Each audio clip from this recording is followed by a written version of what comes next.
Along the way, you're going to get to explore some new areas. It's not just the space station. There's the disabled capital ship. There's asteroid bases nearby with obvious installations there, other forces that the Vanduul have been attacking. There's a debris field. Explore the locations in any order you want and try to find out who these people are and why the Vanduul are after them. You'll find new clues. You'll find ways to solve the puzzle of what's going on at the space station and find out what kind of loot they have for you now that you've beat them. And of course, this is a legally open station, so anything you find is yours to keep and sell, maybe even give to Wicklow. This isn't just a one-time event, this is a permanent sort of mission that we're going to be adding to the game. You can go back and repeat this mission and find ways to do it even better, even faster. There'll be a different story and different flavor. Obviously, we can't have the same thing happen every time. There'll be other missions that Intersect will offer to you based on the evidence that you found. Now you know the real story, and you can start digging and giving more information to Intersect along the way.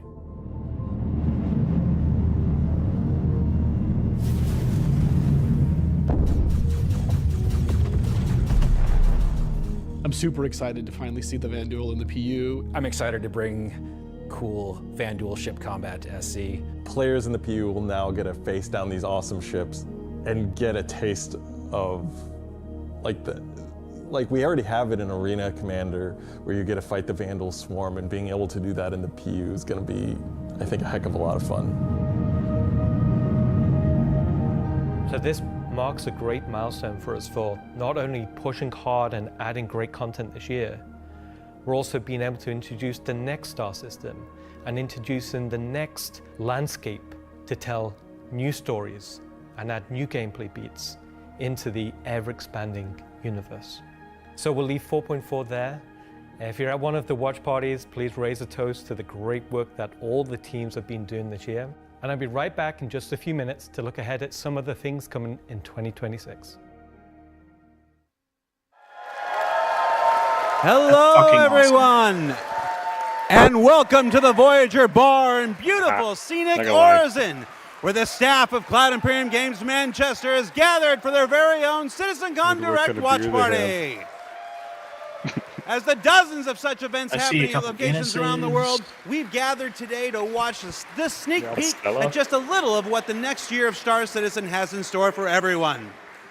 Oh, that was really good, everybody. I'm Jared Huckabee, your host for the festivities and for the show today, and let me tell you, it's not a joke, it's not a gag. Next week, we're hitting our 9th patch in 10 months, and then in November, we're going to finish out the year strong with the long-awaited arrival of the Nyx system. And in case you missed it because you were chatting with friends, hi. It's not the lawless wasteland of Pyro many folks have been speculating, but an independent system with its own set of rules and laws and multiple ways to get there. It's an exciting time for everyone at Cloud Imperium Games because, as the architects of our persistent universe said at the start of the show, the foundational tech that we've been building for so many years has now unlocked us to bring more to Star Citizen than ever before as we continue our journey towards 1.0. Now, before we continue with the show, let's get a few housekeeping tasks out of the way. First, we're simulcast on YouTube and Twitch. So if you want the keen communities of Twitch or the 4K ultra high resolution of YouTube, you have your choice. Second, throughout the broadcast today, we want to see and hear what you have to say along the way, and you can tell us on social media by using hashtag CitizenCon. We're especially interested to see any photos from those watch parties that are happening across the globe, and we're going to find some way to bring a few of them into the broadcast later in the program. Third, we've also had a CitizenCon contest going for people to create their very own slice of life in the PU videos, and we played the winning entries during our pre-show countdown. The offerings were super varied. The idea was to work with a team to show the life of a miner or a hauler or a bounty hunter or whatever. But one guy just said, I'm going to make a video about how awesome I am. And I respect that. So shout out Nocturnal Revenant. I don't remember if you were one of the winners getting an L21 Wolf from Kruger for their efforts, but you won the coveted Disco Lando Complete Narcissist Award. Good job. And to all the winners, I'm sure someone will either be in touch with you about your wolves or they'll just show up on your accounts. I really don't know how that process works. Probably would have been good to find out before the show, huh? He's so afraid. Either way, if you missed the pre-show and are curious if you won, you can check the replay after we're done here today. All right. I just realized that my bosses, Chris and Sandy, are sitting in a movie theater watch party in Switzerland right now. A completely captive audience. So real behind the scenes here. This is especially torturous for Chris right now because he's super excited about the next segment we've got coming up. Aren't you, Chris? And you're just sat there right now, forced to watch and listen to anything I say. Do either of you regret that decision so long ago? All right, so I've probably pushed my luck enough. Let's get to the next thing. Things just never felt right. Our worlds were gorgeous, but to us, they still sometimes felt like interpretations. Now, this was a super hard problem, which we needed to solve at the scale Fasarcism requires.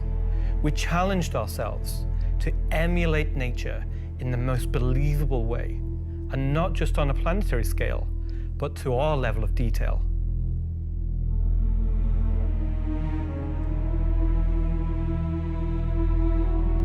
I do love how they're forcing us to watch all this stuff. With Genesis, knowing full well we've most made a people don't complete give a paradigm crap. shift to how we do things. Biomes are now created based on the physical data sets, with the assets being spawned whenever and wherever the correct criteria is found. So when you see a forest or a meadow, it's no longer because an artist painstakingly crafted it there. It's now because it simply wants to be there. It fits inside our rules. Genesis also ties into our other gameplay systems. Our new planets are built from the information we create for our different data sets, Fucking like gorgeous. height maps, humidity, temperature, soil type, soil amounts, geology erosion data, to name but a few. This means you can now tell where to find valuable minerals as the geology looks like it would be suitable for it. Where scree piles exist below sheer cliff faces, and where rocks have broken off over time due to erosion. Of course, these new tools still give us the ability to direct the look and feel we want. The attention to detail from the tallest mountain to the smallest flower is still our core DNA. With Genesis, we can now keep that detail-orientated mindset as we focus on the quality, and it provides the quantity. Genesis provides our planets with the ultimate sense of exploration and adventure, discovery in the purest emotional form. We want you to find that perfect place, with the planets providing an abundant resource to harvest. This is a major part of what exploration is for us. We want that feeling of finding a corner of the universe that you'll fall in love with, and where you want to settle down and build your home. Now I'm going to hand you over to Will to go deeper into what we have built that allows Genesis to realize our vision. As a reminder, some of the visuals you'll see will evolve and change as we continue our technological development and hone in on the final look for Nyx. Thanks, Ian. So, in case it's not already clear, Genesis is our name for a group of technologies that are improving our ability to build worlds, refining those that we've already created, and ultimately expanding our persistent universe to the scale and quality that we all expect. I work on planet tech, so let's talk about how that's continued to evolve since our presentation last year. And instead of just highlighting some really cool biomes that we can create, let's go ahead and show how all this work applies to the upcoming planets of Nyx. So there are 3 planets in Nyx. Nyx 3 is a gas giant, and I think it's blue. It's not going to surface. I don't really know. Nyx 2 is a yellow, toxic. It's got like this high pressure atmosphere, and it's like a very volatile planet with high risk reward gameplay. It's going to have some really interesting biomes for you to discover, but for now, just know it's going to be dangerous, because today we're going to focus on what we consider to be the hero planet of this system.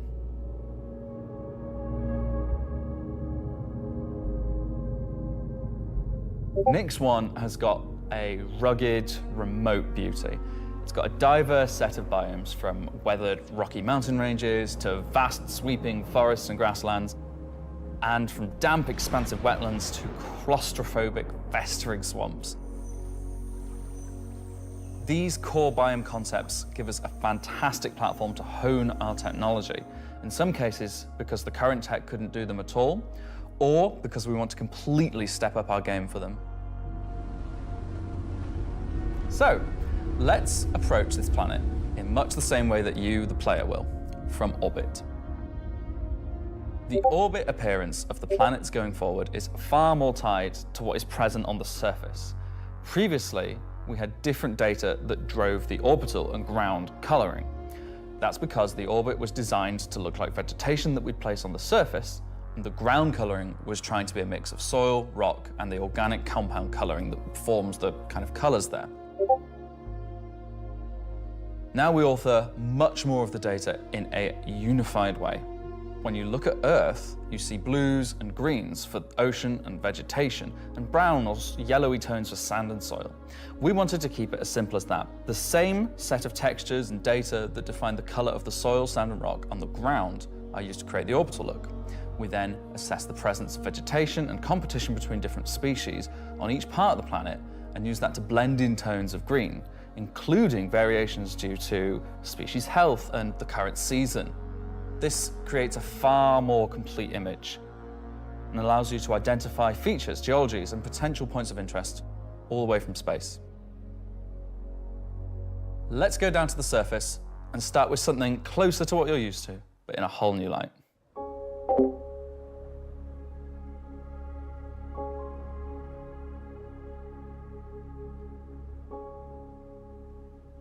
When we approached the surface of the planet, we wanted to start by focusing on just the soil and rock. One of the things that was missing from our terrain previously was simply feature complexity. Looking at our contemporaries, we lacked detail at the ground scale. To combat this, we've added a new layer of data. That layer is called the medium tiles. These are intelligently placed on top of the existing 4-kilometer terrain tiles based on slope, soil type, and other erosion data. And these medium tiles don't just create height changes, they also bring in local erosion data both for soil and bedrock size values. And this gives us a whole new level of terrain detail, of scale, and allows us to create far more unique locations across the planet. So now that we've nailed the surface, let's have a look at adding some rocks. We've now got two major contributors to the rock content of our planets. Firstly, long desired feature, cliffs. We are adding large scale, very detailed to all our cliffs based on the geology at a given location.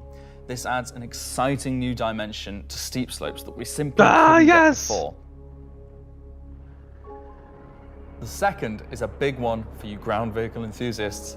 Rocks are now found not scattered everywhere, like spilt popcorn at the cinema, but only in places you'd expect to find them, thanks to a brand new rock scattering algorithm that isn't annoying as hell. They did that because of the amount Using of issues physical that data would cause generated with, for each large and medium tile, base rating. now rock distribution makes sense and has a physical basis. So if you're still crashing into them after this comes out, that's on you. The rock assets themselves have had a glow up too. We now create rock sets related to a particular geology that look like they originated from the same source. And this ties into how we'll be distributing minables in much more interesting ways too.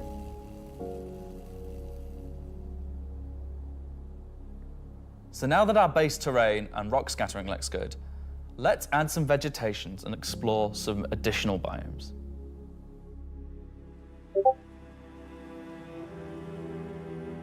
Nix 1's forests and grasslands are full of trees, various grass species, rock formations, and they're found in all sorts of elevations like mountain valleys, open plains, and dense meadows. And when we start to add a bit of fresh water, they begin transitioning into more wetland-type biomes. And while forests are super cool, let's focus on the grasslands and wetlands today. So, how are we making these look so great? Obviously, we've had grass before, but never meadows of it. Because until now, we haven't been able to spawn grass in large enough quantities or effectively represented at distance. So we're stepping up our game in terms of spawning, shaping, and shading grass. With Genesis, we now leverage GPU spawning to create vast quantities of assets across all biomes, whether it be dense meadows or more complex collections of ground cover like you can see in these wetlands. We are also able to fit our grass tiles to the ground by conforming them to the unique terrain underneath. Now we can finally cover complex terrain shapes with grass and ground cover assets, and as a result they are now gravity aligned, meaning each blade is oriented as you'd expect and not sticking out like before.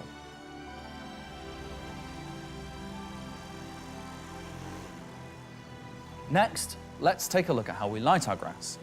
Now, as in real life, the shading of a grass blade, or indeed a whole field of grass, is lit very differently to like a flat surface. We now use a solution that shades meadows of grass far more like fur or hair. And this, if you think about it, makes sense. At a distance, a field of grass is far more like a carpet or cloth than a flat surface. This improves how our grass looks from a near perspective, as well as bringing us nicely into how we're solving the distant representation of grass. So let's talk about the distance problem. One of our biggest achievements with Genesis is allowing us to build beautiful biomes out of flora and geology assets like a building set. Can I say Lego? No. Too late. But in the past, this broke down very quickly when objects simply disappeared when viewing the same biome from 10, 20, 100 kilometers away. Because we don't hide planetary transitions and allow you to view complex regions from very large distances, there are almost infinite perspectives from which you can see a location in Star Citizen. So, how can we afford to evaluate complex spawning logic at runtime for the entire swathes of the planet? Enter the virtual terrain. Virtual terrain, or VT for short, is how we now cache and represent our terrain at varying scales. This has been the enabler for all of the lovely advances in terrain complexity and asset spawning we've shown so far. And it's also how we now evaluate and represent vegetation from a distance. When creating the VT for each part of the terrain, we assess if vegetation has covered the ground, and if so, what shading should be applied. For all of our biomes, we're now able to use the same shading model for the distant representation as the close-up asset, whether that's our lovely rolling hills, some more dramatic rockscapes, those muggy wetlands, or even our festering swamps. So yeah, we didn't forget about the swamps, and they're coming to Next One as well. Built using the lessons learned and all the technologies we've developed, these swamps now spring into existence from the planetary data. This biome combines all of the elements from the other biomes we've shown you today, from water interaction, denser spawning, unique ground coverage, and I think it creates something really unique.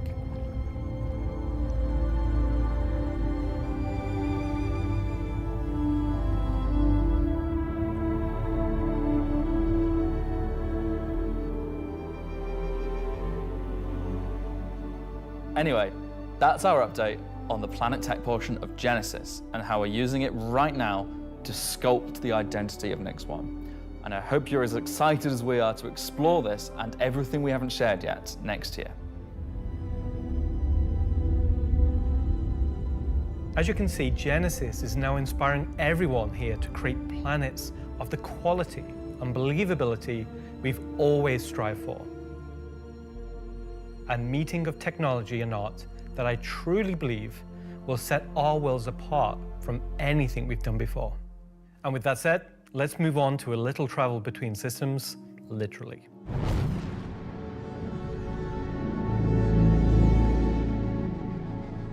Up until now, Our mission system has been specific to the star system you're in, meaning a Stanton mission has to take place in the Stanton system, and a Pyro mission has to take place there. We've never been able to link these together, but with the introduction of our third star system, it's time for this to change. And that begins with the introduction of interstellar cargo. What are you talking about? hauling! System-to-system hauling missions. Hauling is back. Jordan said hauling was gone. He doesn't even play the My game. nipples are hard right now. What I just heard is pirating's back. These are exactly what they say on the tin. Missions where you're going to start Funny, in that's what I Stanton heard too. and end in Nix, taking Fuzz, various what was volumes of what was cargo my first message to you when the between thing stations. started? So there'll be high volumes of cargo that kind of fulfill the purpose for the Hull C and the other series of Hull ships. I don't know. And there'll be a few sort of I see a more lot of direct interdiction incoming Might to pick up like some people incoming to cargo from Ruin Levetsky. Station in Pyro and go through the jump point to Stanton and drop it off there at one of the Elios. So if you've never sort of experienced the jump point or going through it, these missions will require you to. They're no way limited. You can do them in any sort of ship you want, any size of ship. I'll be doing them in my Drake cutter myself, between Stanton and Nix. Just a Drake cutter. I've got a few ships, but the Drake cutter is really cute, so. One thing that we're looking to add with these interstellar missions is scripted combat encounters where you can be attacked by NPC ships. Maybe the mission giver has tipped off some pirates who are looking to get a hold of that cargo, as well as express missions, which means the deadline timers that you're used to in the regular hauling missions might get really tight and you've got to learn to be very fast. All of the love and care that has gone into hauling missions so far, with the logistical network and making sure they make sense within the themes of the systems, just as much love has gone into the interstellar missions we're making now. At the start of the show, we said we was going to build out the Nix system right in front of you after 4.4 launches next month, and why we want to keep as much of what we're doing behind closed doors so you can discover it for yourself, in-game and on your own. We still are excited to share with you a brief look at one of our up-and-coming locations we're calling Rockcracker.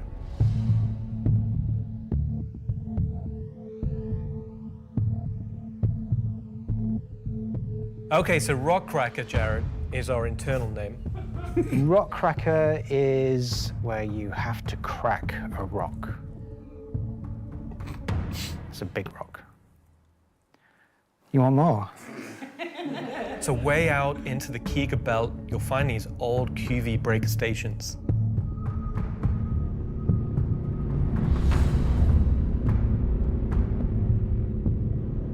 These were originally industrial facilities breaking apart large asteroids and mining them down. But since they've been mothballed and been left abandoned.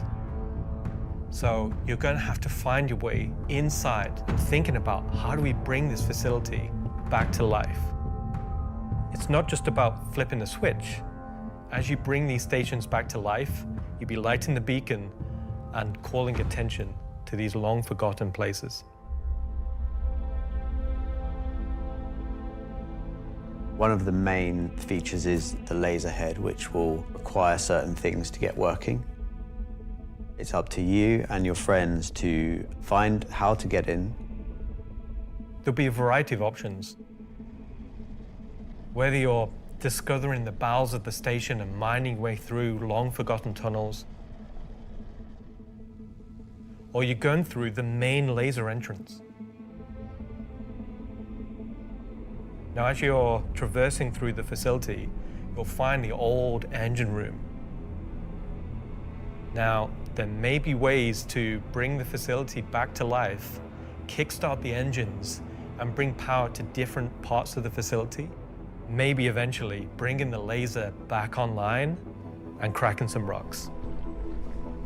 The secondary gameplay loop is FPS combat. You're not there by yourself. There may be squatters and outlaws in these stations trying to stop you from what you want to do.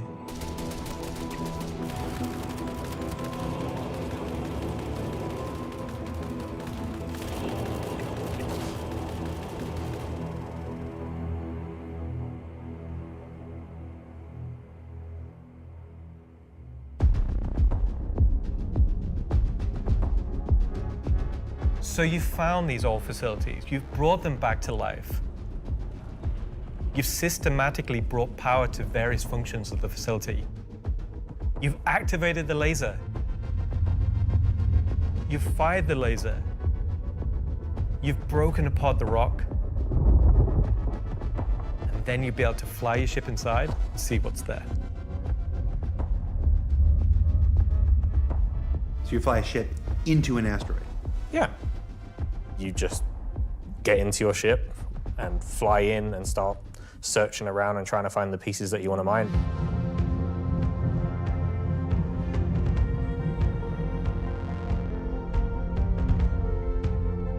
I'm really excited about Rockracker because it's a sandbox activity. You can kind of go to these whenever you want to. This content is for players who enjoy mining, who enjoy exploration, investigation, and don't mind a little bit of FPS content while they're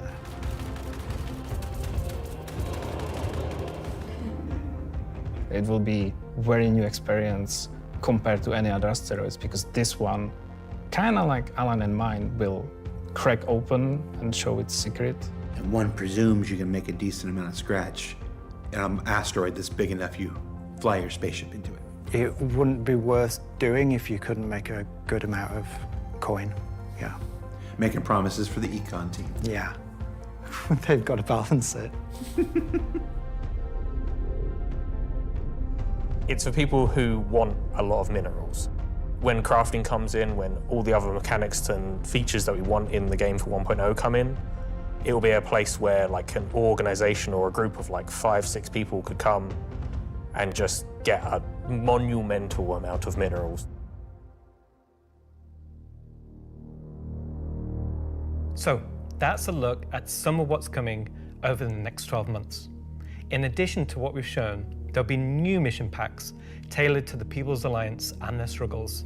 There'll be events that invest you into the evolving storyline of all 3 systems we'll have in the game.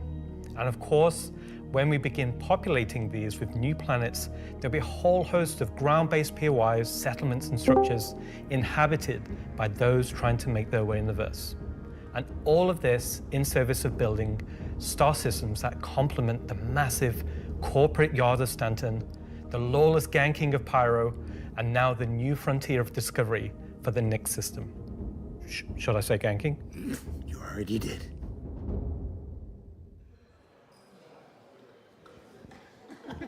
Good job, everyone. So yeah, a whole lot to take in there. Interstellar hauling is the beginning of a massive expansion to the mission system that'll let us connect these 3 star systems like never before. What else we got? Rockracker. Rockracker is just one of the next operations that'll be coming to the Nyx system in the first half of next year, where you're gonna fly into an asteroid and do that thing that miners love more than anything else. Complain about PvPers getting in their way. No, I'm being told it's mining. It's mining. And of course, one of the most anticipated features coming to Star Citizen, Genesis, and what that means for the planets of Star Citizen, including the ones already in there. So let's talk to Will Hain and find out more. And I'm just remembering that Will Hain is in France at the watch party. Okay, France. Ask Slarty Bartfast over there how they're going to use Genesis to update the planets and moons of Stanton and get back to me, all right? And see if we can get some fjords. What else we got? The CitizenCon Digital Goodies Pack. That's a hard thing to say. That went up for sale a couple weeks ago and has a whole bunch of mysterious items in it, and that's where I can tell you now that almost all of them are tied to the Nyx system in one way or another. So let's find out what's actually in there. There's a gunship flight suit and helmet, 2 armor sets from that mysterious faction causing a ruckus with the Van Duel, and an Intersect BDU sweater and outfit, a couple of crazy weapons that I'm certain we're going to learn about in just a few minutes, some slick Levski swag, and finally, to celebrate the long-awaited addition of the Van Duel to Star Citizen, a cool Van Duel knife and adorable plushie, which I swear to love and squeeze and cherish forever. So yeah, it's a pretty solid haul for this year's Digital Goodies Pack, which you can still pick up right now on the RSI store. So now, let's go ahead and transition into our next segment. Much of what you see in the show today has been the culmination of a lot of people's work in... What's up? All right, I had a dream about like this once. Yeah. Okay, so against everyone's better judgment, the thing has finally happened. Can I help you? How do you think the show's going? Good. We're getting the Nyx star system and the Van Duel are coming. Kind of been a lot of Nyx, right? Well, yeah, but it's a major milestone and it deserves a major showcase celebrating everybody's hard work. And you got more, right? Well, yeah, there's spaceships coming in. Cool. Wow, it's like they only scanned the original community portion of me. If pictures steal your soul, imagine what face scanning in PCAP does. Well, this has been super cringe. So I'm gonna head out. Bye. Oh, regular CitizenCon is still better. You should have done that. Of course. Thank you. Part of me that isn't a soulless marketing puppet. All right. No. Let's just go to some spaceships, shall we? Hi, my name's John Crew. I'm the Vehicle Director here at CIG, and welcome to Talking Ship, where we're going to talk about 3 new ships coming to the persistent universe.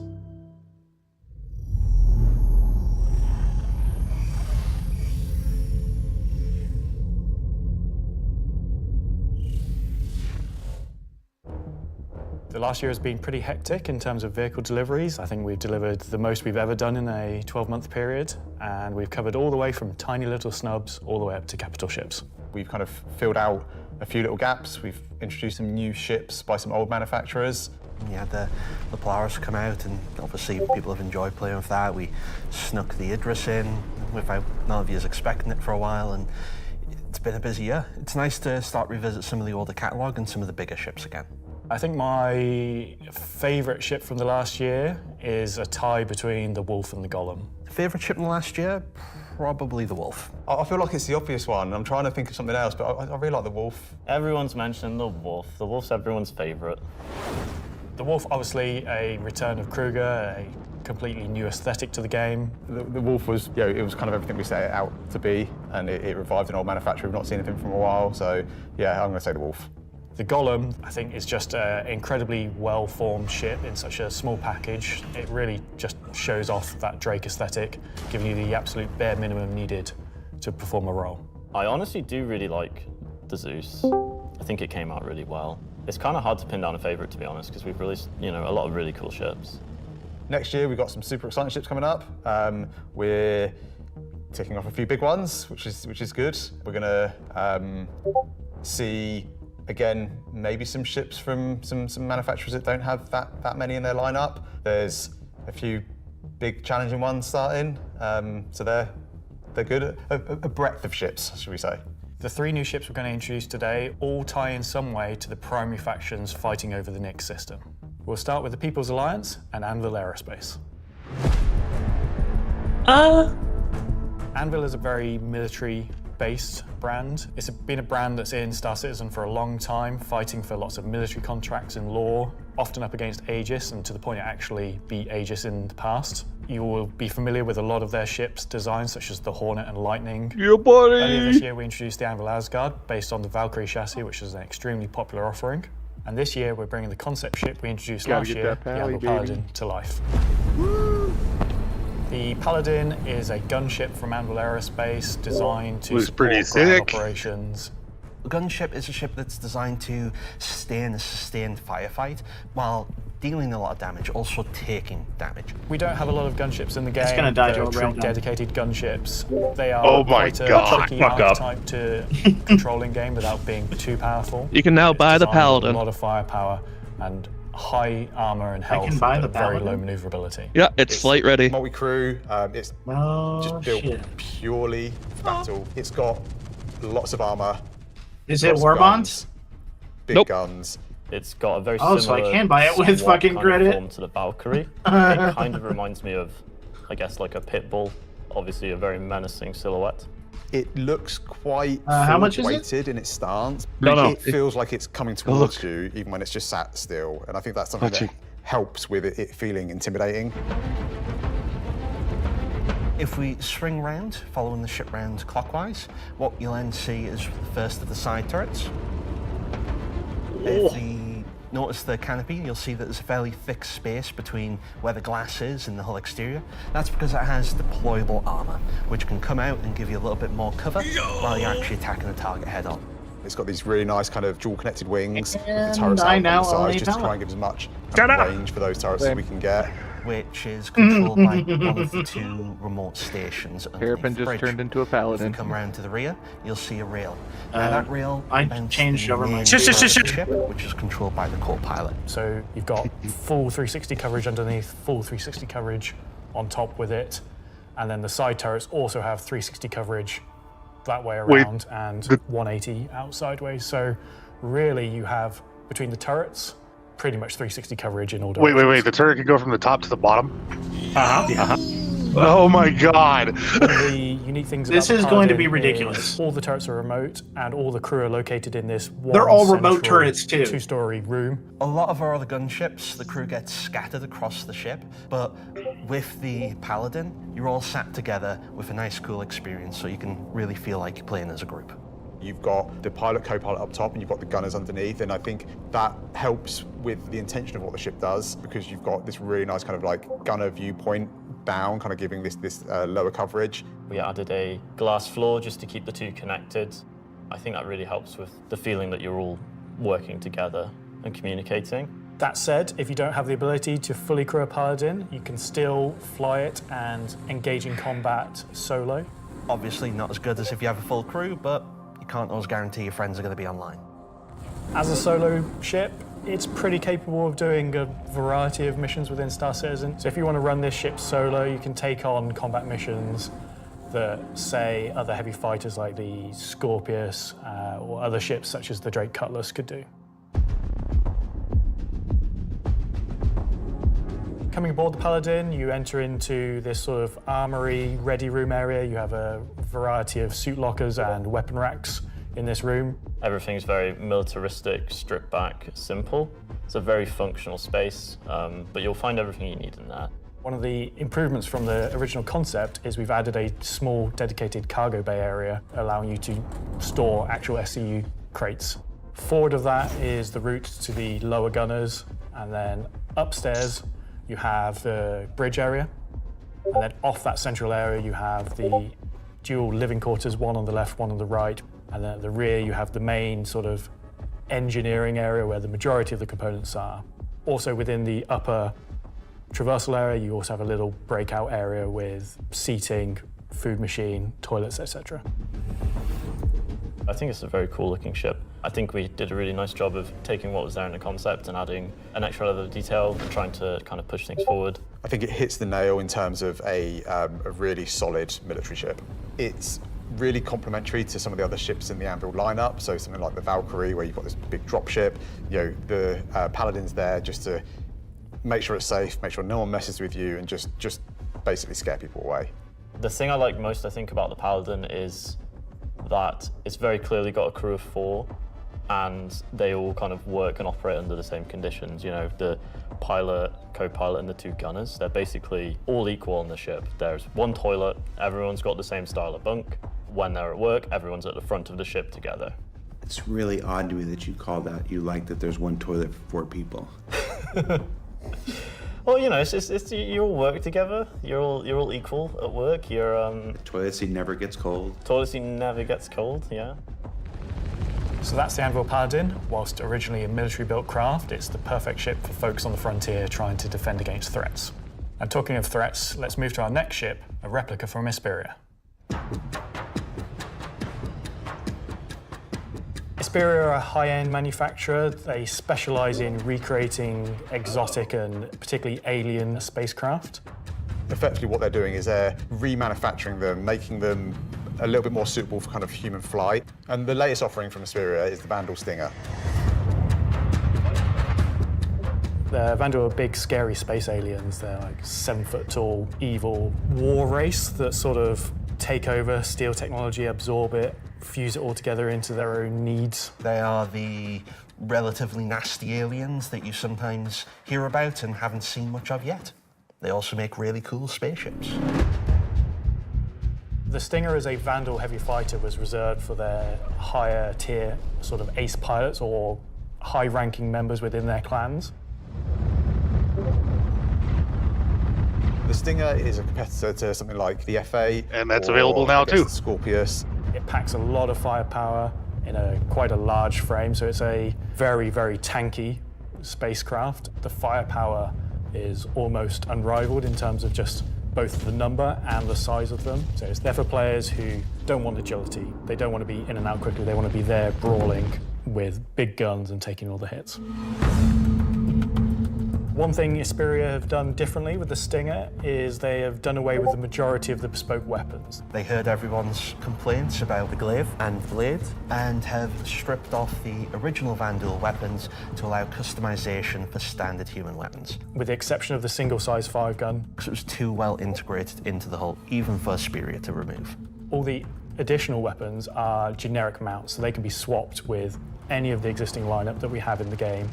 By doing this, it provides greater flexibility to the end user, and this is something Isperia wanted for the civilian market. For that one bespoke weapon, the size 5 plasma cannon, functionally it is the same as the existing size 5 plasma cannons on the Scythe and Glaive, but it is a sort of Gen 2 model and wraps it in a different aesthetic compared to those models. You'll see they're very much older Vandal styling. This is much newer Vandal styling, but underneath it is the same weapon that people have used for years. If it's better than the other Vandal ships, The team on the PU was to take the Stinger from the squadron team and prepare it for life in the PU. We took an that looks opportunity to take pretty sexy. this really well-established 4S4, 1S5, and, 2S2, added by the extra way, details where for needed. weapons. So the exterior is a real blend of these. That's kind a pretty of good hard little surface, mix. Kind of rare alloyed kind of wings, and then underneath this real kind of organic Just structure spin on that the kind of F8. webs all of the ship together. You know, it connects the thrusters in, it connects all the kind of Yeah, underside that's of the exactly what it's vehicle, doing. and pulls the whole ship together. You can tell it's very different from the Vandal ships that are currently in the PU. If you take, for example, Oh, no, I haven't Funny seen enough, it. cockpits are constructed. Funny enough, it's Up at the front, $10 you've got less. this big kind of bubble Yeah. dome that gives the cockpit quite a. It cost me unique shape $15 to compared some of our other transfer ships, because I have and also gives the two pilot a Starfarers. unique position within the ship and kind of gives great visibility out the front. That looks like I'm melting a Boarding the couple Stinger things. is a little unusual compared to other ships, obviously being alien in nature. You're going through a ramp at the rear, and at least you kind of straight up into the belly of the ship. Oh, that is sick. That is Lots of probably organic my detail, favorite rib entrance. cages, kind of strange alien forms. On entry of the cockpit. Did you the seat kind of notice comes that down towards you, the and floor you kind of was climb like back of it a moving bit, like a too? motorbike. You're basically riding into the cockpit. It feels very much like you're being carried inside the cockpit. Into the traditional prone flying pose that Vandal pilots use. I'm very happy with the Stinger. I think the team done a really good job of making something that feels different, it feels alien, but it suits our lineup of ships and it suits our universe. I think the guys did a really good job of respecting the direction and vision from the original Stinger and Vandal ships and Squadron. We've tried to take a lot of inspiration from movies and other science fiction material, but I think it sits well within the Star Citizen universe. So we have the Paladin for the People's Alliance. We have the Stinger for people that really like Vandal and want to try and pretend to be them. But what about the other mysterious faction we have running around? So Gray Chowdhury got his start as he was working at a cargo center out in Odin.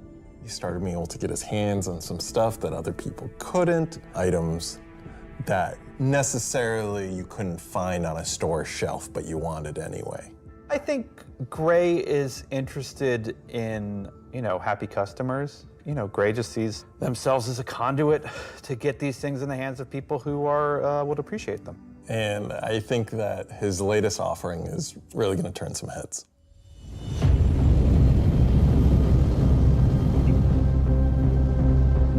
So the Shiv, well, we don't really know what it is, to be fair. It's what happens when someone who is a genius at aeronautics and ship assembly is given free rein to do whatever they want.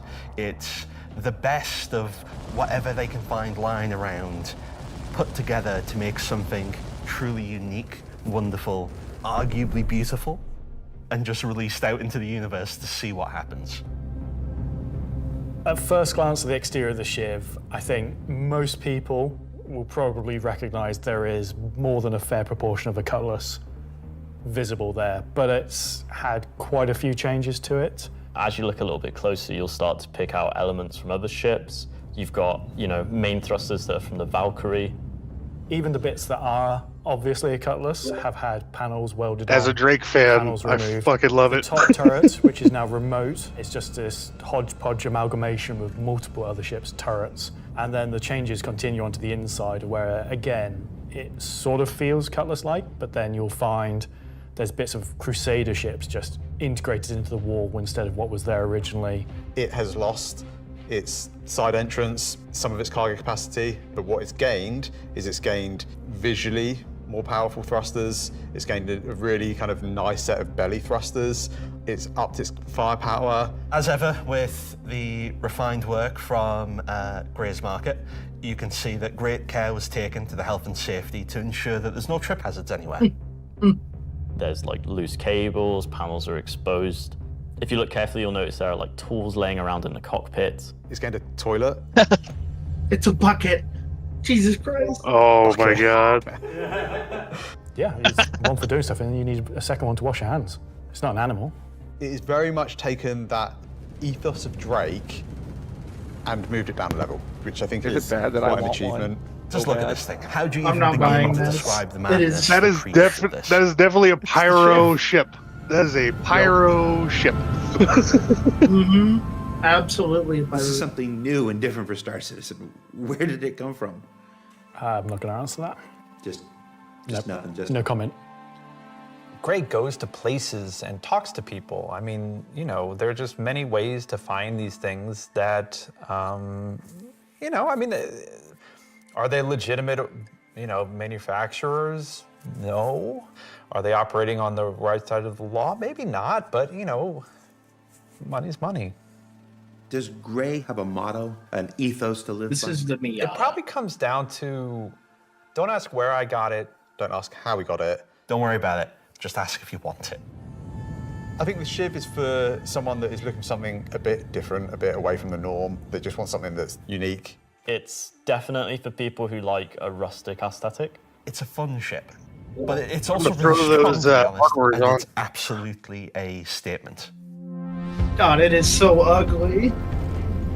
I'm happy with the 3 ship offerings. They are obviously very combat heavy. There's something we wouldn't normally release all Millennium once, Falcon ship. but honestly, all of them are a different statement, and they're all cool.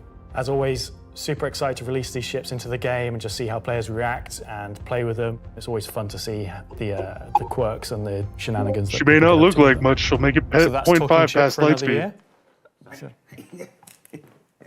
Yeah, you can do the thing with Lexi. Talking weapons.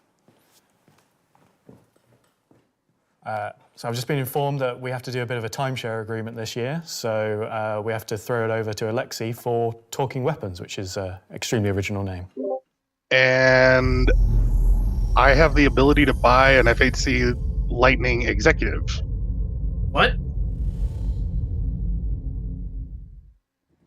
I'm talking about the new edition that come out in October. Oh, maybe the not. Non-weapons Never mind. are essentially the weapons You that lied to does me. not have a manufacturer. The weapons that you can think of that were made by space pirates. Gray sells whatever he can sell. Sometimes he gets his hands on some weapons that come from unknown origins. He will sell things that no company in their right mind would ever make.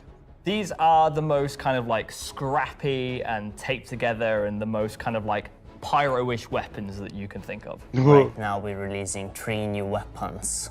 Rocket launcher, the LMG, and the long-awaited Space AK. Yes! Space AK. I think this is the one that not only is the most in demand, but I've been politely badgered about the most. It's a fun rifle that basically fires energy and ballistic in sequence. So your first shot will be your ballistic, your second shot will be the energy. You'll see on the top of the art, there is a bolt that cycles the rounds, and that goes off with the ballistic shot, but it does not go off with the energy shot. And that is just like a really fun way of making a weapon work in kind of like a scrappy, glued together kind of aesthetic. The LMG, this thing is a really fun, slow-firing, hard-hitting beast. It will bring the 50 cal, and they Oh my God, look at the recoil on that. This right now Oh in my the verse God. are the bearing sniper rifle and the decoder. You're 100% going to need to You can have get hit by one, Holy just shit. instant tier 1 injury, back to medical. Absolutely. Are you even trying? Can I have like 7 You know grips what? on the front? We made all these really complicated, fancy guns, and some people just want, I want a slow firing rifle. Give me a scrap together box that fires the biggest thing you can possibly find. We don't have a rocket launcher of this caliber. It will be 3 grenades straight together that you pull into the tube and fire towards your enemies. The cool part about it will have an arming distance, so you will not be able to just point it towards an enemy. It's also going to have a lot of spread. So essentially, you're going to have to get very close with your launcher to be able to blow up ships with a single payload in it. had to be You can't soft actually aim with the apparatus, because you've got the tube on your shoulder, and you try to aim it, you'd have to physically put the tube in your head. So we were like, oh, we can't have an aiming apparatus for this. And then we realized, like, it's in the spirit of being a tube that you can't use the aiming apparatus, and you just kind of like, all right, I think that's the middle of the screen, I'm gonna hit it. It's in the spirit of being a tube. Yes. Are we gonna talk about binoculars? Binoculars are really cool. We don't have anything like this in the verse. Oh, finally. And I think it will be really convenient to use something that's dedicated to look for the things, especially far away, instead of using your sniper scope, for example. Will the binoculars have glint? I'm not aware of this one.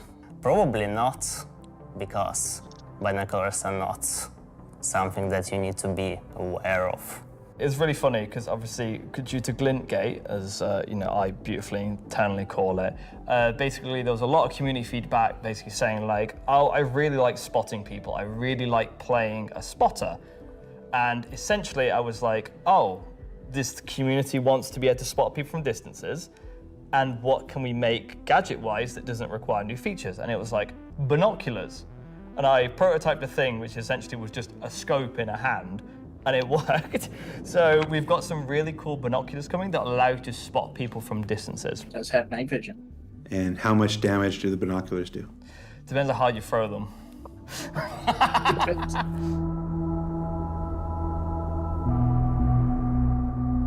Thanks, Alexei and Zach. That's the end of this segment for this year. So that's talking ship and weapons, unless anyone else is going to come and tell me something else. It's been an exciting year, and I think the next year of ships is going to be even more exciting and expansive than this year. Expansive? I wonder if they're going to how the CitizenCon stuff going next year. Well. For next. That is an eclectic bunch of combat ships for the verse, and they're all available right now up on the robertsspaceindustries.com store. Also, any minute now, there's going to be a PTU drop that includes all 3, so you can fly them now ahead of their release next week when Alpha 432 goes live. Oh. 3 combat ships. I wonder if they'll have any additional uses coming up later in the show. That's a hint. All right, what else can I shill? Oh, there's merch. We've got these cool new Levski desk mat things. These are always popular. That is cool. There's some Levski metal posters on the store, and I have one with a bangle. Love them or hate them, but you can't avoid them. There's this cool new Wickelow's Emporium All right, t-shirt. I'm setting it on fire. Yeah. There's also a page published earlier today with a bunch of links to offerings from our third-party partners, from eye trackers to gaming chairs to voice packs to spaceship models from new partners like Planet Ring and I guess I should go check out Toby. You can find all of that on the RSI It's at website 30% as well. off right now. And what else can I Yeah, maybe I should get that for those instead of the you who are stinger. at watch parties. For those of you at watch parties. I'll let you fly my there's- stinger around this. You'll like it challenge better. coins. Who doesn't love challenge coins? There's these lovely Levski-themed challenge coins if you're attending one of the 9 official watch parties around the world. There's also a digital one of these in the goodies pack, so you check those out. Don't leave today without getting your Levski challenge coin. All right, what else can I shill? Now I'm kind of tired of shilling. All right, let's find out some more about where we are. Simon, can we move? Can we do? Oh, yeah. Look at that. Okay, here we go. Pardon me. Excuse me. Hi. How you doing? Hey, that was my best angle. Hey, I gotta be careful. Last year I took 3 steps and tore a muscle. All right, so this is the 9th floor of CIG Manchester's. This is their new office, Manchester office. That's This is the room where we have lunch every day, and if you get here early enough, croissants. If the weapons team hasn't stolen all of them. Over here, we got some cool mannequins representing different aspects of the game. You got the ever-present, Hurston security armor over here. That's really cool. You got your Dusters armor right here. You got this guy from a game that we're not talking about today. Marine armor. Yeah, it's all pretty cool. And then when you come over here, got a nice little recreation area. There's some sim pits over there for people who need to test that kind of stuff. We got this cool Krigeri Bengal carrier. Dude. Come over here, shoot it. Go down the nose here. Watch this. It's very cool. I'm gonna go over here. Can you see me? That's sick. I want it. Hi, Mom. All right. So yeah, and what are you doing, Richard Towler? All right. I thought John went to Washington, D.C. Let's see, what else we got? We got cool Voyager bar here. This is where we get all kinds of breakfast goodies, coffee, stuff like that. Hey, who remembers the big coffee controversy of 2016, where everybody took to Reddit and pondered the question, do devs deserve coffee? I do. You want to see what next year's big controversy is? Check this out. I'm gonna come over here. Do devs deserve coffee? Welcome to the Stargarita machine. Yeah. Do devs deserve frozen deliciousness? I don't know. Go to Reddit and let us know. Go to Reddit. All right, let's see. Let's go over here. Competition winners. Competition winners. We have the list of competition winners. Can we put that on the screen? Yeah, competition winners. Remember the competition for the CitizenCon winners? The people made the videos, and we gave them a Kruger L21 Wolf. We actually have the names. They're behind me. Look.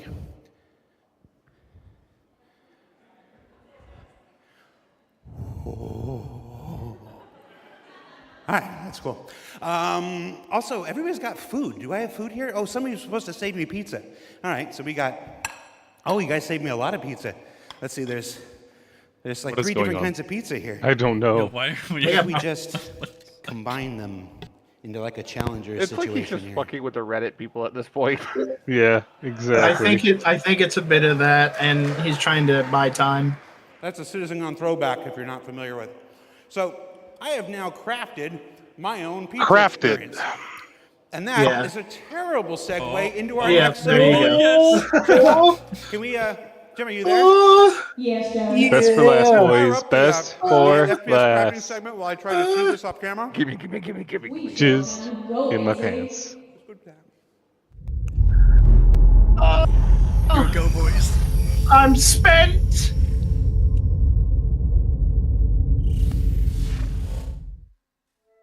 Star Citizen, at its heart, will always be an enormous sandbox experience where you can set out to tackle the universe in whatever ways you want. But that doesn't mean we can't shape parts of the universe here and there to better suit our needs. That goes for both you and us. Let's start this part of the show with a look at how crafting is going to change everything from resource gathering, refining, and even combat when it comes online in the next few months.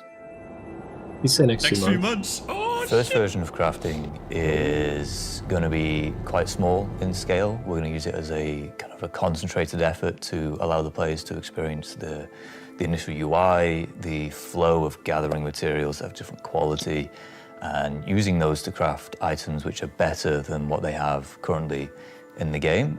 The first version is going to be primarily FPS items that you can craft, weapons and armor.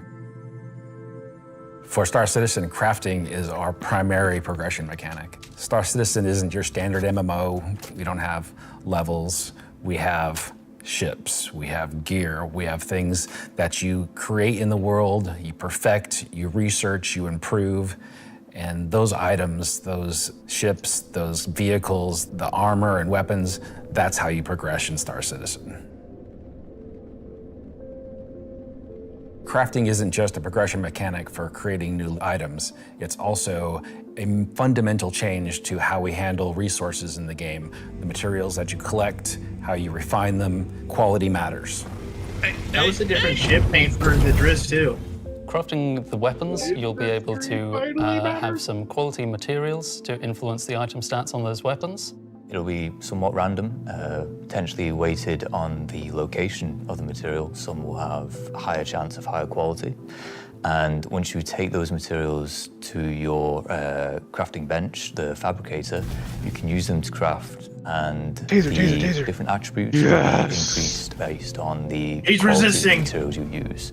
It's not just iron ore anymore, it's iron ore of the quality that you know will get you the stats for the item that you desire. And it's not just mining, it's essentially every resource we can get our hands on.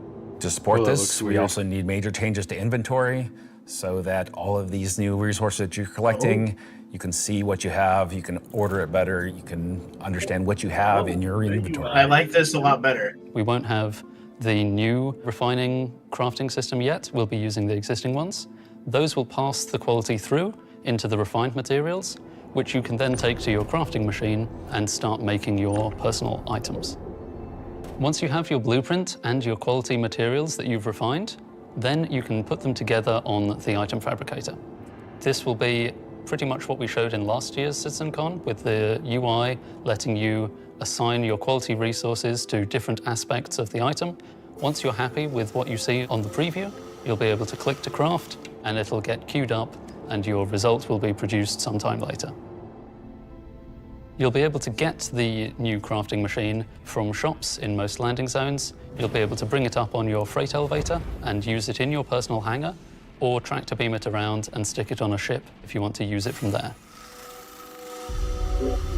Directly on mining. There'll be a small amount of blueprints you get credited to your account just to test and mess around, but the vast majority of them will be earned through missions, and then you can use that blueprint to craft the item that it is that you've got the blueprint for. So it should be a good reason to go and test all the different various missions in the game. New chip ammunition. The advantage of crafting your own items is that they'll be better than anything that you could buy from shops.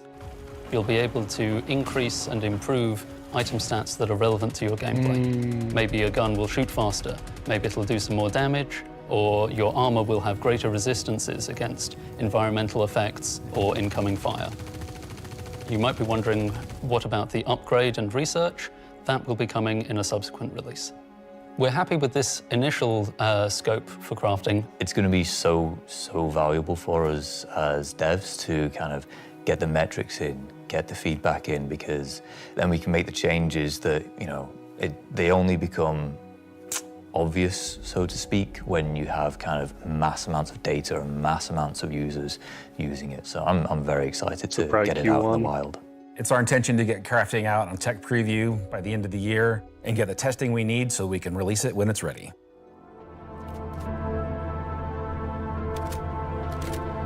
So that's one way you'll be crafting your own experiences in the Star Citizen universe. But what about us? Where do we get to hone in and craft a bespoke experience here and there, specifically tailored to individual or small group play? Well, that's where instancing comes in. And I'm going to let Benji tell you a little bit more. We're bringing instancing to Star Citizen in 2026. Why are we doing it, and how will it work? So if you've played any content in 2025 in Star Citizen, you know that most of these areas were in actual PvP zones where other players could interfere. Instancing is a means to create an environment where designers can create tailored content that's tuned to a specific group size, but it is also protected from outside interference. It's not to say that we don't love PvP. I'm a PvP guy. PvP me, bro. But like most MMOs, a good balance between a dangerous overworld and a protected instances is needed. Right now, we don't have this ability, and this is something we really need in order to give you a sense of progression that is tailored and balanced to a tunable amount of groups, so the difficulty matches the group size, There's a beginning and an end. It doesn't mean that that doesn't fit in our overworld strategy, meaning getting to the instance is dangerous, exiting the instance is dangerous, or can be interfered with others. But at least when you're playing the content, we can actually make something that's curated for one experience. So before anybody says this is only a PvE thing, this technology can also be applied to unlock curated PvP experiences that are as seamless as the PvE ones. So it's not about one thing or the other, it's really about unlocking developers' ability to create curated content. So that said, how will it work? Instancing is really an evolution over static to dynamic meshing. We want your instances to be as seamless as your instance hangars, meaning that when you take an elevator, you exit the elevator, you're inside the instance. A gateway opens, you cross that gateway, you're now into your instances. Could be also a quantum jump into an instance that you don't even see. The transition is just like a dynamic mesh transition. And so throughout the universe, we will be able to add these areas that are open or closed instances that allow you to join in either with a party and have a reserved instance for your party, or join in open instances that has a number of slots. And so some of those areas will be completely instanced on different servers. This allows us to leverage the compute power of the entire mesh. The closed ones will be really to drive one piece of content. You enter and exit seamlessly, just like we do with your instance hangars currently. Let's go and find out what one of our first instances will be. Siege of Arisen was an event we did previously, which created a gameplay scenario where the player had to run through and progress through contested islands of Arisen. This was a high-paced, high-intensity event, but it struggled a little bit from its technical execution. But now with the introduction of instancing, it gives us an opportunity to evolve it and modify it and make it better for you and a small group to work through that activity. It is an event that I had the honor of pretty much solely designing and building all of the logic and having the stress of trying to get it working. Agent Dooley from the CDF puts the call out for volunteers because basically the Nine Tails have taken over sort of a cluster of floating platforms in Orison. And you are there to kill these sort of lieutenants of this terrorist organization and take back control. So in our current thinking, Siege of Orison is designed for about a 15 to 20 people fire team. So you, your friends, or your org will go in, you'll all have sort of dedicated roles. Some of you might be the tank who brings in the heavy weapons and sort of pulls the fire. Some of you might sit at the back and be the sniper and pick people off who are a bit further to make the advance easier. Some of you will be the medic whose sole job is going to be revive and look after the rest of your team and the health of them. And some of you will be the people who push for the objectives to try and get sort of most of the mission done. The event was designed for about 15 to 30 people, but when we released it, we fixed the problem with 2 DGSs on one server that was fighting for resources. And with that, we also upped the player count to 100. So when it first debuted, it was already too full for what it was designed for. It was a massive operation at the time. I think that bringing it back and giving it a refresher will be a fantastic addition back into the PU. So imagine if Siege was a instance that you could go in and play solo, or if it was a public event that you could go with your friends, or you could join up with random players on the server. There's lots of ways that we want to take a look at Siege, how we can make it a more approachable piece of content. Like a matchmaking for this? I'm excited to say the least to bring back Siege of Orison to Star Citizen and to sort of have it be one of the first tests that we have for instancing and really get it back to sort of a core experience point where it should be. So while the next season is quite heavily focused on Nyx, I'm also very happy that we're not really ignoring our other 2 systems of Standard and Pyro, and we're going back there and we're sort of improving and expanding on the player's life in those 2 systems as well.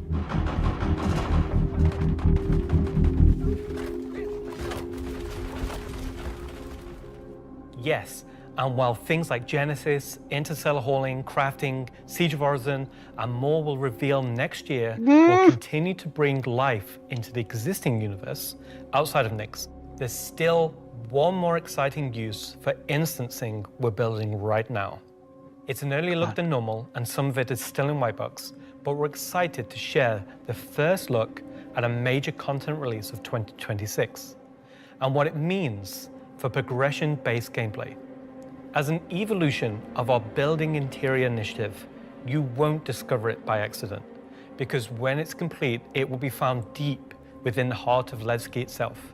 This is the Municipal Works.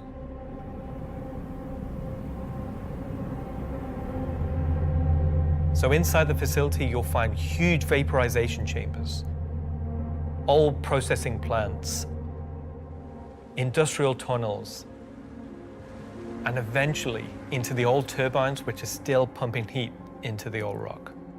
So this is the true history of Levski. This is a place where you won't see in Lorville, you won't see in I-18 or the other landing zone. It's the pure basis of Levski. You will have, of course, metal and tunnels and more structural place, but you will also see a lot of rock and cave. So it's not a place you go to take vacation. It's really a place you go to fix stuff. Not everybody has what it takes to come down there and do the job that needs to be done. All of your sewage systems have stopped working. Everything's going to quite literally. And so the player is tasked with their group, most likely, to go into there, take out the outlaws, and get the facility working again. So let me get this straight. This is literally a mission to fix the toilets of Levski. It's not just the toilets. You're also trying to turn on the air. Air is a bit more important. It still works in Levski, but they have maybe polluted air because it's not being cleared properly. It's not just for the toilet. Poop mission. It's also a little bit more exciting than just going into some vents. It's like a 3-layered system where there's 3 chapters. This will be mission-driven and repeatable. Everything from mining to salvage to combat to investigation, a variety of roles. That's what I thought was going to happen. Narratively, it's a real sandbox. Every progression you do will unlock a new area that will link back to previous areas, complexifying the play space. We've been wanting to have more gameplay around landing zones for a long time.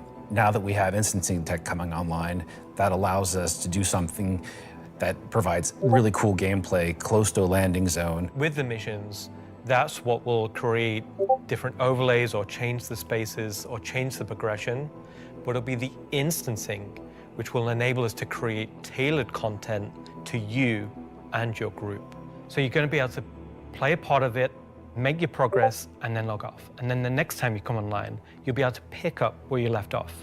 It's going to allow players to return back to it at different states, depending on how much you've progressed, and be able to keep it going until you've reached sort of the end of the whole 3 chapters. Where you're not going to have other people getting in your way. It's you, your team, your party. It's a way of giving players content where they know exactly where they're at and they can keep going back to it and improving sort of their own progress and ability to jump through them in faster and faster times as well.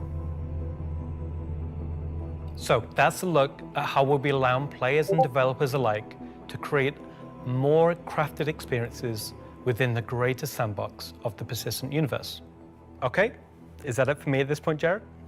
Almost. Throw it back to me, and I've got one more for you after this. Back to you, Jared.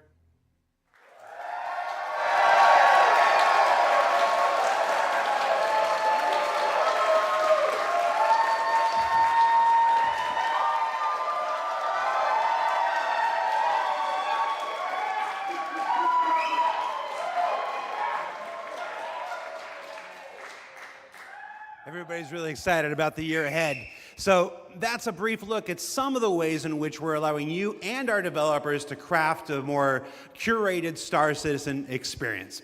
Now, at this point in the show, we are in the home stretch. We've got only one more segment to go. But before we do that, we wanted to check out, we said earlier in the show that we would look at what you were saying during the show. We looked at how to put YouTube comments on the stream, and it was immediately apparent that we were going to lose our broadcast license, so we're not going to do that. We did find some social media stuff on Twitch, though, or not Twitter, X. What is it called now? Let's see what this says. Let's see, we've got Welcome Back Levski from, I'm not wearing my glasses. Oh, no. Oh, time to suit up, let's go get him, says Ubu. I really should have worn my glasses. Cue the bagpipes. That's the other game, Charlie Oscar. Let's see. Nice to see you live, Jared. Mom?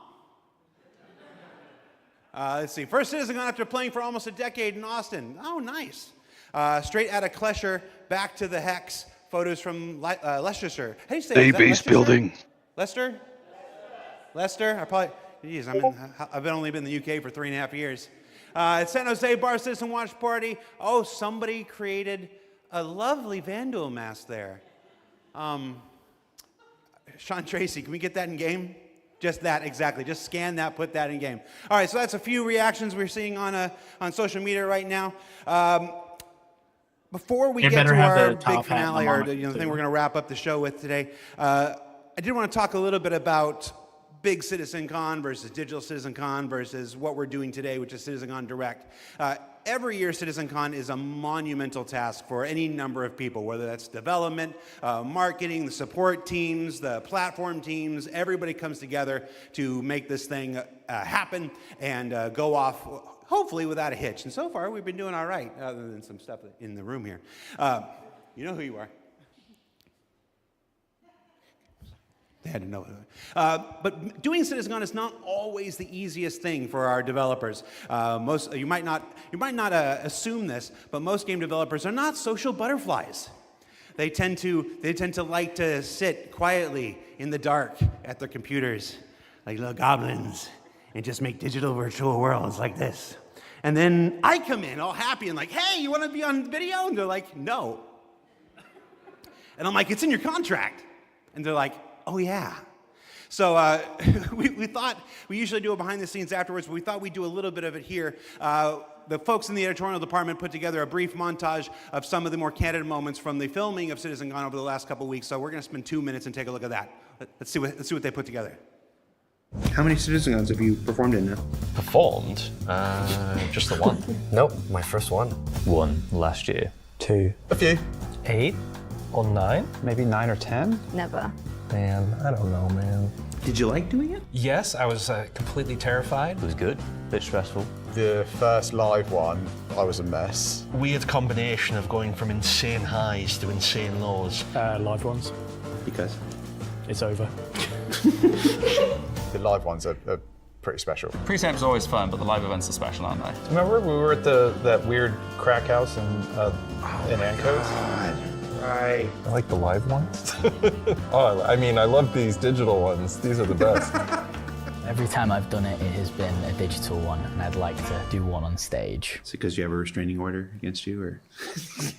Didn't know if I was going to be sick, if I was going to lose my stomach. How hard is it to keep your eyes open on stage? That's another problem with the lights. They're kind of, I'm realizing through this sentence that I'm closing my eyes as I speak. Do I do that a lot?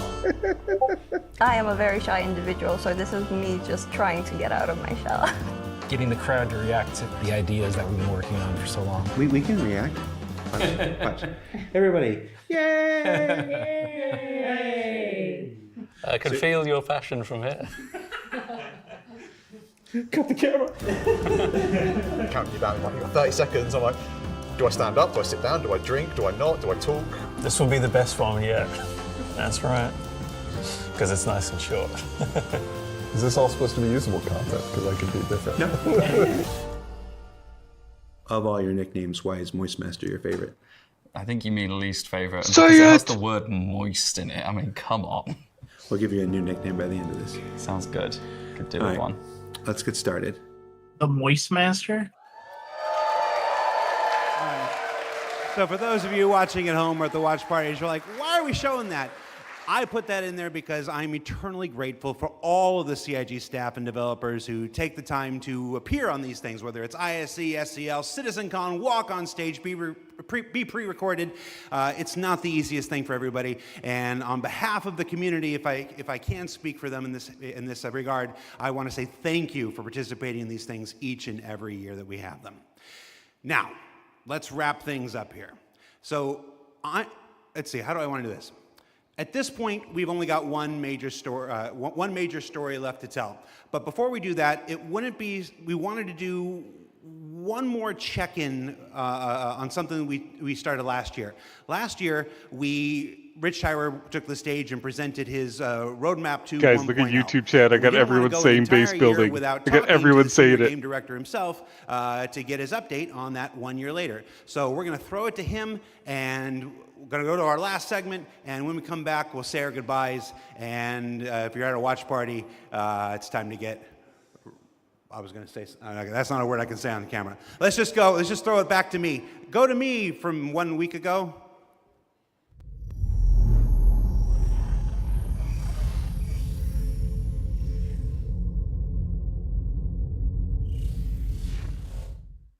Last year, Senior Game Director Rich Tyler took to the stage and revealed our plan for 1.0.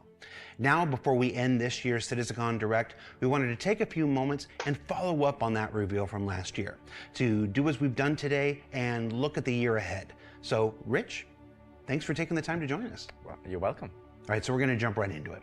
Everybody knows the only constant in game development is change. So I'm going to ask you outright, what's changed about the road to 1.0? Well, fortunately, nothing. It still remains our North Star. The team is busy working towards that goal in the background. can't see YouTube and every chat for patch some this reason. year has moved us towards that goal.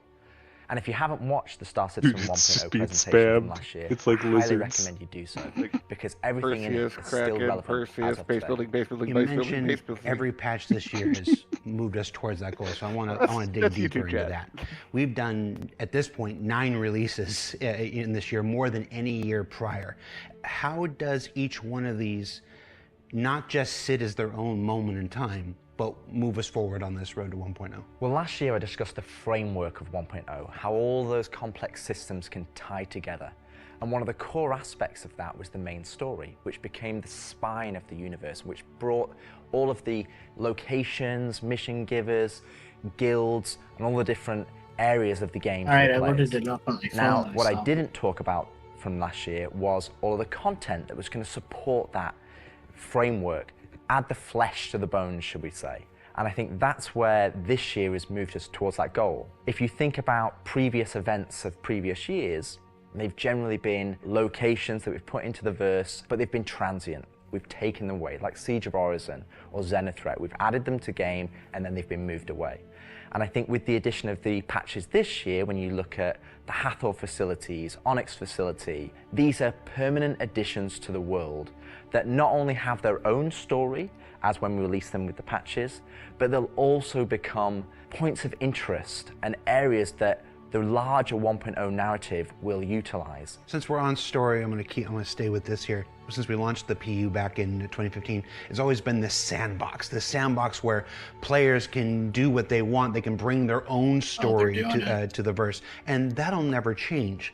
But how important is it that we also build this concurrent narrative of our own, this crafted experience, if you will, alongside that? Well, we're trying to create a living, breathing universe. And that includes both the player stories that you mentioned, that they can go and enjoy and create their own memories together. But it also means that we want to have a universe that gives back. We want areas and locations to feel like they're believable and real life locations. And if you look throughout this year and the patches that we've worked towards, we've had an overarching story that's moved from patch to patch, and we're going through some of those cycles right now. We've also been introducing mission content that has fully voiced dialogue and facial animation, which allows us to inject some of the meaning and the why to what you are doing as a player. And I think story is integral to Star Citizen as a connective tissue that ties all of these different complex systems together, because it takes players on that journey throughout the game. To see this big turn this year to start injecting story into the verse, I think people are really responding to it. So everybody knows, and you mentioned just now, that this year we changed a whole lot about how we operate and how we release things. How do you think that's gone? I think it's gone very well. I think if the mantra that I've always been pushing this year at the beginning of January was patch always goes. And I think this year has seen a different development strategy for how we've been moving the game forward. That's where this different strategy has allowed us to really take a wider approach. And we also have to remember that Star Citizen is played by tens of thousands of players every day. And while we have lofty future goals, We still have to make decisions right now that make the game fun for the people that are playing it all the time, as playing it as their daily game. If you look at previous years, we've had to hold a patch back, we've had to make concessions, mainly due to around a feature may not have been ready or right to go into there. There were 3 months, 4 months, sometimes 5 months between patches. Exactly, and I don't think that's good for anybody. I don't think it's good for the players. I don't think it's good for the development team. I think it's better to have regular cadence of drops. One good example is this year for A Line of Mine. People probably don't know, but A Line of Mine, Rolling server restarts. It was actually supposed to reveal the Sandworm Valakar. Valakar. And I played it, and it didn't hit the quality that I wanted to go into the game. So we changed, and I took it out, and I made that decision alongside Chris and Erin, and we've held that back, and we're going to work on that towards a future patch. But I think definitely the more regular cadences has had the multiple benefits, and like I said, I want to dispel a myth right here, right now. Like, features are still being worked on quite heavily in the background, from radar and scanning, in FPS, the new quantum, to inventory, engineering, and crafting, and all of those features are going to be coming very, very soon for players to get their hands on. And, you know, I'm going to be honest, I'm not going to sit here and say that if I was to go back to the start of the year, I would hope that we would have released more features. But I also think every decision we've made this year has been through the lens of making the live experience as stable and as good as possible. Absolutely. All right, so that's a bit about the year before. And the year before has been, I've said this before, I've said it internally, I've said it out there, I'm going to say it right now again on camera. I think this has been the best year of Star Citizen ever, and I'm willing to look right into the camera and say that. The player numbers are up, engagement numbers are up, the length of the play sessions are up, bug numbers are down, 30K is gone. It's been a solid year. But CitizenCon isn't CitizenCon without talking about the future, so I want to move us to the future. We've talked about story, we've talked about this more diegetic, immersive universe and adding voice lines and stuff like this.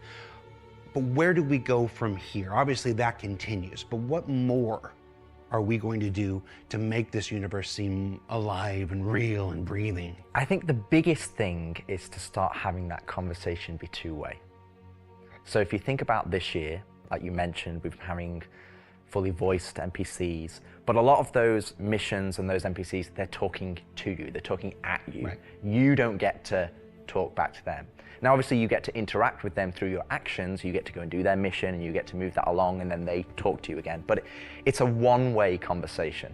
We're missing that conversation wheel. Exactly. The next part would be physical mission givers. That's something that we're going to be working towards very soon, with Battaglia being the first one coming back in the verse. And just to be clear, we will be bringing all the mission givers eventually back, and we want them to be an integral part of the verse and the story that players go and enjoy.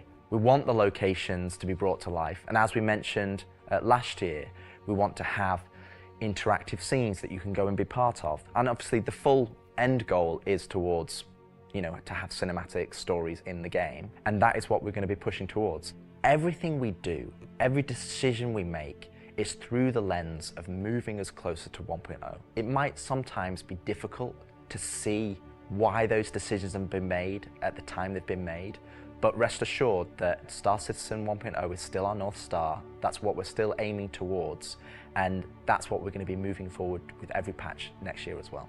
I'm remembering when mission givers were first introduced, they sometimes became a bottleneck. Is there a role in instancing, which we learned about earlier today? Is there a role for instancing in that, in helping with mission givers? Yes, partially. It will be one mechanism that will allow us to have players go to their own individual area of the verse, have that conversation, and then go and continue on into the open world environment. So I think that's where, when we look at instancing provides us one tool that allows us to remove that bottleneck and provide a more seamless experience. Happy you said that, because that's one of our last topics I want to get to, is how we reconcile instancing with the persistent universe. Like, for the last 10 years now, we've been building this giant, seamless, persistent universe where everybody can come in and play together. And it would be easy to have a first instinct reaction to the idea of instancing and say that's antithetical to everything that Star Citizen is. But you mentioned last year these 3 pillars of building Star Citizen in the PU, and I want to, you said nothing changed, but I want to ask you about this specifically. What are those 3 pillars again, and how does instancing fit within the greater design of Star Citizen? So the 3 pillars I mentioned last year were open world. That's just like the missions you love today. You can go and play, there's other players there, and you can go and enjoy that together. Then we have instancing, which I'll talk about more, but similar to municipal works that we've talked about previously. And then the 3rd pillar was dynamic content, which would be content that's generated by the activities of the players. And I think it's very easy to become myopic around one specific thing when we're talking about it a lot, when it's the next stage of our development. And I think you could reverse it. If we'd have made a game that was all instance, and then I'd come on camera and said, hey guys, we're going to start doing it open world, it would be like, oh, is the game changing? Are we doing open world now? Is open world the new North Star that's going to take us this way? And it's not. It's just one more tool that's going to allow us to offer different and dynamic experiences for players to go and engage in. Now, when I talk about instancing isn't always what you'd imagine as a solo instance experience where it's only just you. We're going to have several different versions of instances. Some are going to be closed instances, which will be like the new player experience. We'll be able for you to go in by yourself, for us to teach you the ropes in a safe environment so that you can understand how to play the complex game that we've made. But we'll also have open instances like a cantina or a bar where we might say, hey, we only want 50 people to come in here because we've got mission givers and we've got other NPCs for you to talk to, and you would just walk in and it would be seamless. You wouldn't know that there was an instance, it's not going to get a loading screen, you would just seamlessly walk into that location, it would be full of other players and NPCs, and you can go and enjoy the content. And that's, I think, something that instancing is going to provide us. It's going to give us a tool to offer different dynamic content, or curated content, as I'd say. It allows us to create experiences that are different to the open world experiences that we've already made. And it's not to say that we won't continue our open world development or only do instance content. It's going to be a mix. And like I said, this is one of the pillars that will move us towards 1.0. We will eventually work on dynamic content that will move us towards 1.0. And all 3 of those pillars will interweave to create the full Star Citizen experience. All right, so we've hit a lot of the bigger topics, the feature work, engineering, and FPS crafting coming to tech preview soon, stuff like this. We've talked about instancing and how that's going to work within the universe. But I want to ask you this one last big one. It's very easy to say Star Citizen is this kind of game and that kind of game. Those of us who spend our days making it know better. It's an everything game. It's everything we can make it game. It just is. But at the core of this is still spaceships. That life of spaceships. What more can you tell us about spaceship gameplay in the future? What can you give us? What can you tee up for us to look forward to for those of us who are really into Star Citizen for the spaceships? Our intentions going forward are to make sure that every ship or ship archetype that you acquire has a role and has content that you can go and enjoy in the universe. For example, right now I know that we're working on more robust